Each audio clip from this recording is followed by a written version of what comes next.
இப்போ வந்து புதுசாக வந்துருச்சு. நான் துவங்க நடந்த அறிவுன்னு கொடுத்தது காரணம் அதுதான். ஜெகதீஷ் சந்திர போஸ் தான் தாவரங்களுக்கு உயிர் உண்டு அப்படின்னு கண்டுபிடிச்சார். அதுக்காகத்தான் அவர் நோபல் பரிசு கொடுத்தது நம்ம எல்லாருக்கும் தெரியும். அது ஏன்னா ஆங்கிலத்தில் சொன்னார், உலகத்துக்கு கேட்கிற மாதிரி சொன்னார். ஆனால் இதையத்தான் ஒரு 1502 ஆண்டுகளுக்கு முன்னால தொல்காப்பியத்திலே இருக்கு. தாவரங்களுக்கு உயிர் உண்டு, 6 அறிவு இருக்கு இல்லையா? இப்போ நம்மெல்லாம் சொல்லிக்கிட்டு இருக்கோம் 6 அறிவு நமக்கு அப்படின்னு. நம்ம தான் சொல்ற மாதிரி வேற யாரும் சொல்ற மாதிரி தெரியல. மனுஷன் தன்னைத்தானே 6 அறிவு மனிதனுக்கு 6 அறிவுங்கிறான். பட்டுக்கோட்டையை கேட்டா சொல்றாரு 6 அறிவில் ஓரறிவு அவுட்டு. அந்த 5 கூட இருக்கும்னா அதுவும் கூட டவுட்டுங்கிறார். தமிழ் எப்படிப்பட்ட மொழி தெரியுமா? நம்ம உயர்திணைன்னு சொல்லிக்கிறோம் இல்லையா? உயர்திணைக்கு எதிர்மறை என்னங்க? தாழ்திணை அப்படித்தானே சொல்லணும். ஆனால் தமிழ் எதையுமே தாழ்வா சொல்லாதுங்க. உயர்திணைன்னு சொல்லிட்டு அகிரிணைன்னு சொன்னான். ஏன் தெரியுமா? உயர்திணை அல்லாத திணை அப்படிதான் சொன்னான். உயர்திணை அல்லாதது, அதை கூட தாழ்ந்த திணை அதெல்லாம் எதுவும் சொல்லலை. இப்போ இந்த இடத்துக்கு வாங்க. இந்த இடத்துல என்ன நீங்க கவனிக்கணும்னா, ஓரறிவே உற்றறிவு வரிசையா சொல்லிக்கிட்டே வராப்புல. ஒன்னொன்னா சொல்லிக்கிட்டு தாவரங்களுக்கு ஓரறிவு அப்படியே சொல்லிட்டு கடைசியா விலங்குகளுக்கு 5 அறிவு, நமக்கு 6 அறிவு. 6 அறிவுன்னு நம்ம சொல்லிக்கிட்டு இருக்கோம். வேற யாரும் டிஸ்பியூட் பண்ணல. ஏன்னா நம்ம சொல்லிக்கிட்டு அவங்களுக்கு தெரியாது, வேற விலங்குகளுக்கு யாருக்கும் தெரியாது.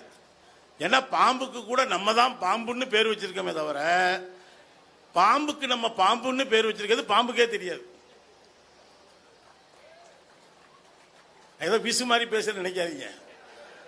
ராமநாராயண படத்தில் வர பார்த்துக்கு மட்டும்தான் நாகம்மான்னு பேர் இருக்கு. அந்த நாகம்மாவுக்கு தெரியும். மற்றபடி பாம்பை போய் பாம்புன்னு கூப்பிட்டா யாரும் கேட்காது.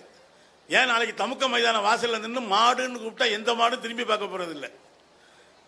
மாடுன்னு கூப்பிட்டா ஆனால் குறைந்தபட்சம் 2 மனுஷன் திரும்பி பார்ப்பாங்க. அது எரும மாடுன்னு கூப்பிட்டீங்கன்னா குறைந்தது 4 பேரா திரும்பி பார்ப்பாங்க. அவங்க பூரா வாத்தியாரால பாதிக்கப்பட்டவங்களா இருப்பாங்க. எங்களுக்கு ஒரு ஆசிரியர் இருந்தார், எவனையும் பேர் சொல்ல மாட்டார். ஏய் 3வது பிஞ்சில் 4வது மாடு எந்திரி. அவர் ஏதோ கால்நடை வைத்தியரா போக வேண்டியவர் தப்பி தோறி வாத்தியாரா வந்துட்டார். யோசிச்சு பார்த்தீங்கன்னா இந்த இடத்துல தொல்காப்பியம் பேசுகிற ஓரறிவிலிருந்து 6 அறிவு வரை இப்ப ஒண்ணு புதுசா வந்திருக்கலாம் சொல்லி நான் முடிக்கிறேன். ஆர்டிபிஷியல் இன்டெலிஜென்ஸ்ங்கிறேன், செயற்கை நுண்ணறிவு. இப்ப வந்து நம்ம சந்திரனுக்கு ராக்கெட் விட்டோம்ல, இந்த சிவசக்தி நகர், அங்க இந்த ஆர்டிபிஷியல் இன்டெலிஜென்ஸ் நம்ம பயன்படுத்தியிருக்கோம், செயற்கை நுண்ணறிவை பயன்படுத்தியிருக்கோம். நீங்க இப்பவே போய் கூகுள்ல தேடுங்க. ஆனா கூகுள்ல தேடுறப்ப கரெக்டா தேடணும். இப்ப எதுக்கு எடுத்தாலும் நம்ம கூகுள் தான்.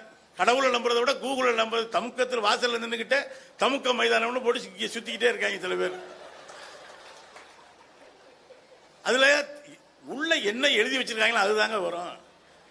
இப்ப நானே பல மீட்டிங் போகும்பொழுது மதுக்கூர் ராமலிங்கம் அடிச்சு வச்சா எப்படியோ தெரியல மா ராமலிங்கத்தினுடைய பயோடேட்டா எனக்கு வந்துருது கூகுள்ல.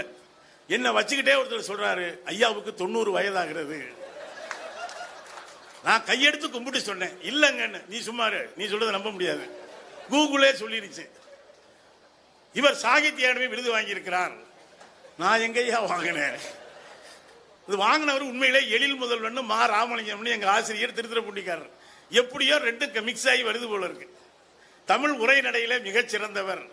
இது வேற எவனுக்கு தெரியாம பார்த்துக்க நான் மனசுக்குள்ள நினைச்சுக்கிட்டேன். அதே போல சாட் ஜிபிடி வந்துருச்சு. இப்ப அது என்ன செய்யுமா, நீங்க எதுவுமே எழுத வேண்டாமா, ஒரு தலைப்பை அடிச்சுட்டா அதுவே ஒரு அசைன்மெண்ட் எழுதி கையில கொடுத்துருமா. எவ்வளவு வசதி பத்தியெல்லாம். ஏற்கனவே நம்ம எழுதுறது இல்லைங்கிறது வேற. இப்ப நாங்கெல்லாம் படிக்கிற காலத்தில் அசைன்மெண்ட் நாங்களா 4 அசைன்மெண்ட் எடுத்தா ஒன்று தயாராயிரும். அப்படித்தான் பல பிஹெச்டியே தயாராகிட்டு இருக்கு. ஆனா இந்த செயற்கை நுண்ணறிவுல என்ன இருக்குன்னா, ஒரு பொருளை நீங்க கொடுத்துட்டீங்கன்னா அதுவே கோத்துக்குது எங்கெங்க என்னென்ன தகவல் இருக்கோ அவ்வளதையும் கோத்து உங்க கையில கொடுத்துரும். இந்த சாட் ஜிபிடி சமீபத்தில் யூபிஎஸ்சி எக்ஸாம் எழுதியிருக்குங்க. அதை படிச்சீங்களா அந்த செய்தி? என்னாச்சு தெரியுமா? யூபிஎஸ்சி இதுக்கிட்ட அதுகிட்ட இல்லாத தகவலே இல்லை.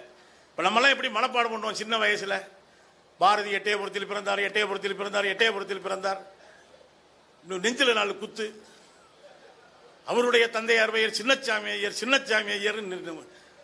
இப்படி தெரிஞ்சிருந்தா பாரதி பிறந்திருக்க பிடிச்சி ஏன்டா நெஞ்சில குத்துருக்கீங்க, எனக்கே ஹார்ட் அட்டாக் வந்துடும் போல இருக்குன்னு. ஆனா இப்ப மனப்பாடம் பண்ண வேண்டிய அவசியமே இல்லைங்க. எல்லாம் போய் நீங்க உள்ள அடிச்சீங்கன்னா கட கட கட கடன்னு சொல்லிடும். சாட் ஜிபிடி வந்துருச்சு. இப்ப அதுவும் யூபிஎஸ்சி எக்ஸாம் பேப்பரை கொடுத்துருக்காங்க. கொஸ்டின் பேப்பரை கொடுத்தா அது தோல்வி அடைஞ்சிருச்சு, பாஸ் ஆக முடியல. ஏன்னா ஏதோ சில கேள்விக்கு உள்ள உள்ளீடு அதுகிட்ட இல்லை. அதே போல ஒரு பக்கம் ரோபோட் மனிதனையும், இன்னொரு பக்கம் வந்து பாத்தீங்கன்னா ஒரு பெரிய மாஸ்டர் செஸ்ல மாஸ்டரை உட்காந்து செஸ் விளையாட விட்டுருக்காங்க.